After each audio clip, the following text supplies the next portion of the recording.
Hello बच्चों। यहां दिया गया है two particles of equal masses moving with the same speed. ठीक है, स्पीड सेम है, कोलाइड्स परफेक्टली इन इलास्टिकली। ठीक है, after the collision the combined system moves with half of the speed of individual masses. मतलब पहले यदि मैं speed u मानूं तो बाद में कंबाइंड सिस्टम की स्पीड हो गई u/2। The angle between the initial momenta of original particles. Clear है? ये जो मोमेंटा हम लोग लिखते हैं ये कभी भी सिंगल पार्टिकल के मोमेंटम की बात करता है तो उसको मोमेंटा वर्ड यूज कर लेता है, कंफ्यूज होने की जरूरत नहीं है।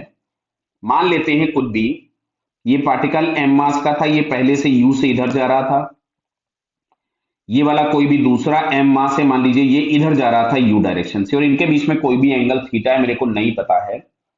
अब यहां दिया गया कि कंबाइंड सिस्टम कुछ 2m मास का हो जाता है और वो कुछ u/2 से जाता है। क्लियर है? तो मोमेंटम अगर हमको रिजल्टेंट फाइंड करना है तो मोमेंटम में एक वेक्टर क्वांटिटी होती है। तो वेक्टर एडिशन में हम लोगों को पता है कि मान लीजिएगा एक का मोमेंटम कुछ p1 है, दूसरे का p2, तो हम under root of p1 square plus p2 square plus 2p1 p2 cos theta करेंगे। तो जो p रिजल्टेंट हम लोगों को यहां से मिलने वाला है उसको हम लोग लिख रहे हैं p1 square plus p2 square plus 2p1 p2 cause of angle between them. तो कॉस थीटा हमने लिख दिया और ये थीटा ही हमसे पूछा है। तो पी रिजल्टेंट हम लोगों के पास हो गया टोटल मास 2m। तो बोला है half of the initial speed. अच्छा, इनिशियल मोमेंटम में p1 और p2 के मैग्नीट्यूड्स बराबर हैं। चलिए खैर मैं यहां लिख देता हूं। तो ये हम लोगों के पास यहां से मिलता है ऐसा, प्लस 2 यहां से मिलेगा mu into cos of theta. Clear है? तो दिख रहा है यहां से ये आ गया mu। अच्छा, इस पूरे में से mu हम बाहर निकाल सकते थे, तो ब्रैकेट में आपके पास बच रहा है 2 plus 2 cos theta.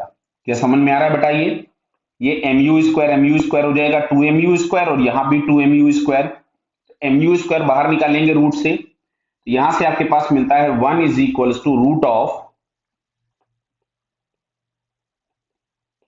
2 plus 2 cos theta. अगर हम इसका स्क्वायर कर दें तो ये आ रहा है 2 प्लस 2 कॉस थीटा। तो यहां से हम लोगों के पास आता है 2 cos theta is equals to -1।